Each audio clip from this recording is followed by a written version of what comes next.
November 30th, special day for you guys. Absolutely. Today is a very special day for us. The first time ever. Scorpions and Accept on the same stage. How did this come about? I have no idea. The stars must have aligned in the universe properly or something in our favor. This has been on our bucket list for a long time. You know, we've always wanted to play with the Scorpions, and you know, we've always been huge fans of them.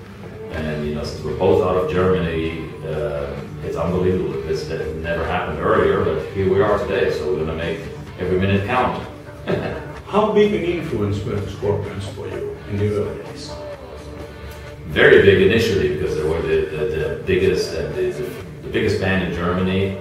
And when I grew up, the Scorpions were always, you know, already professional. They were out there making records. They had this great Live in Japan album that I loved, everybody loved, and so they were a huge influence on us from that respect. Musically, we developed in a slightly different direction, obviously, a little more, you know, aggressive and, you know, more metal than rock. Where the Scorpions, especially early on, were more of a rock band, and maybe they still are today, I don't know, but we've always admired them for sure. Definitely. Yeah. And as an industry example for German bands. Yeah, I mean, they opened the way for all of us.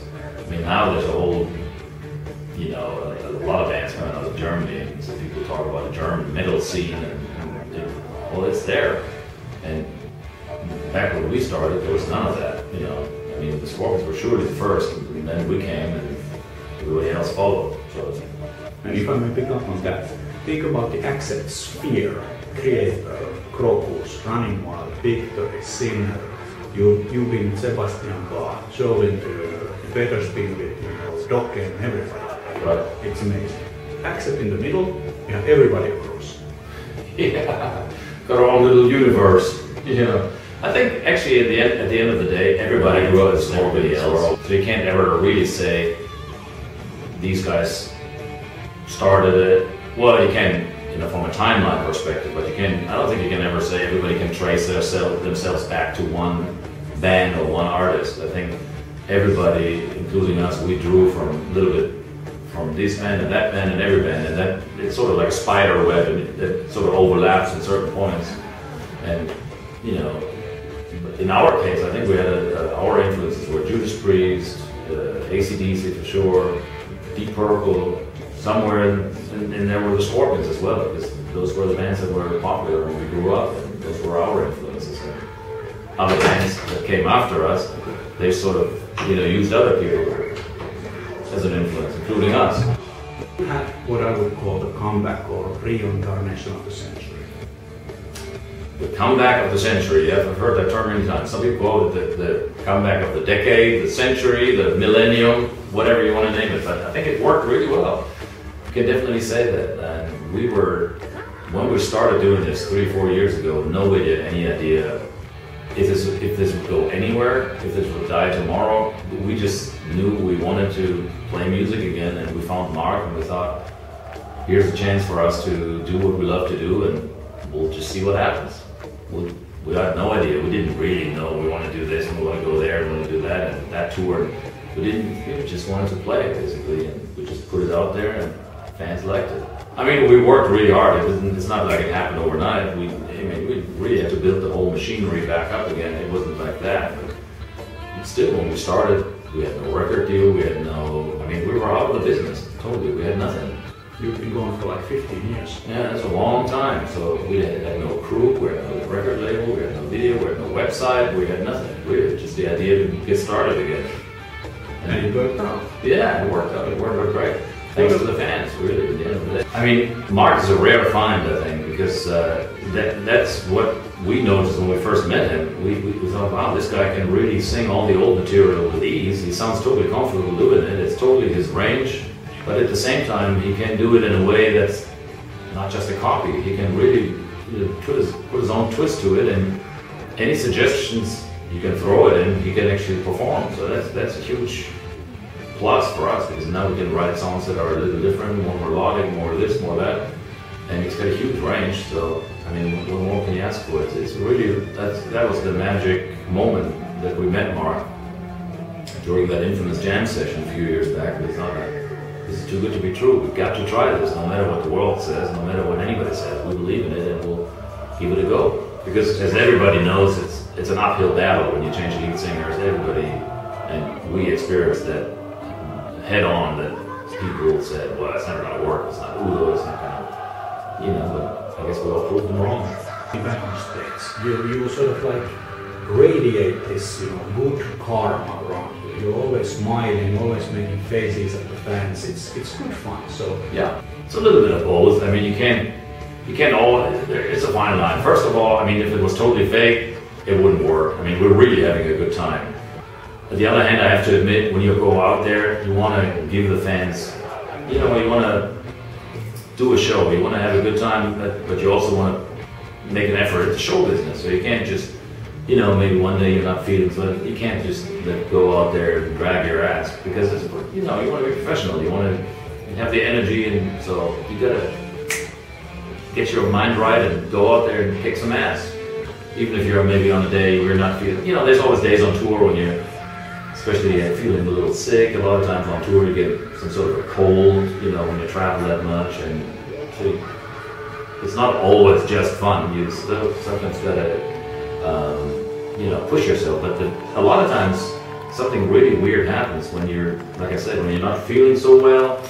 You're sitting in an hotel room and you're really feeling miserable, but for some reason when the moment on stage comes and you go out there and the adrenaline kicks in, you forget that you were sick and not feeling well. It's literally, it happens all the time. You sort of almost, something magic happens and you forget about it. This would have been my next question. Yeah. So when you're waiting there for the lights to come on and you go on stage, is it still exactly the same feeling that it was 30 years ago? It's better, I think, because I used to be pretty nervous. Back in the day, I used to be, before a show, I was, you know, in the early years, I was very nervous a lot of times, and I'm not as nervous anymore, only in a positive way. I'm still excited, and still get the tingle, and you know, but I'm not as, I guess, the longer you do that, the more confident you get. But you know, still, you know, when that intro runs, a little bit of, you get that rush, and it's still there. You go.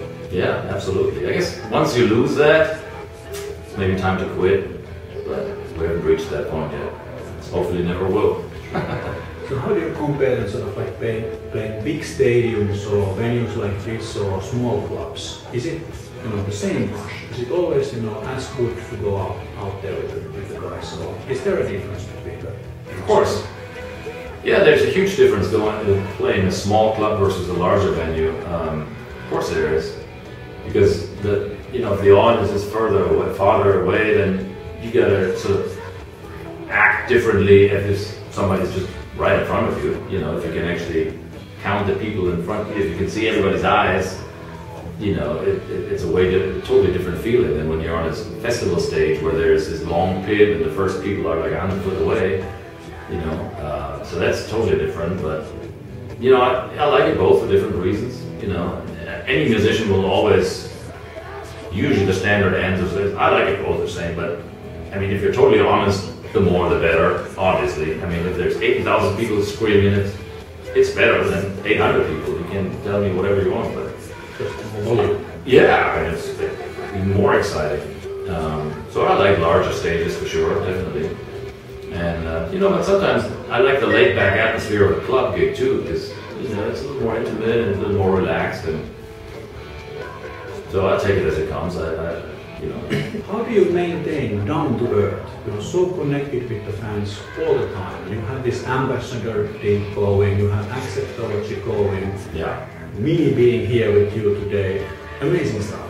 Cool. Well, a lot of that, you know, we have Gaby. That makes a huge difference. She really takes care of the fans. She takes care of you guys. She works, you know, with people in the background. She's really the motor behind this band. The energy, she's amazing. The energy that she has, and the enthusiasm that the professionalism that she brings to the table is enormous. I mean, we try to do what we can, but as musicians, you're always going to be a little, you know, disconnected, because you're sitting in this backstage room. You don't ever really see the fans quite so much, but she always does. She always does connect with people, and she always has great ideas. So I really got to give Gaby a lot of credit for all this ambassador stuff, and you know. So we tried to do as much as we can, but it's really a lot of it is about her. How did you come to choose the guitar?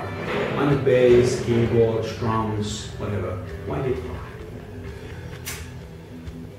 I chose guitar when I was about 14 or 15. That's when I started to play guitar because a friend of mine started playing guitar, sort of a neighborhood guy. We both had acoustic guitars, and I thought, this is pretty cool.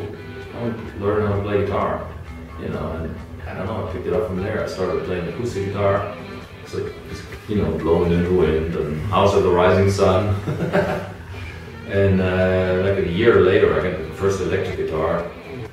And yeah, made my way up from there. And funny enough, I started joining except when I was only 17.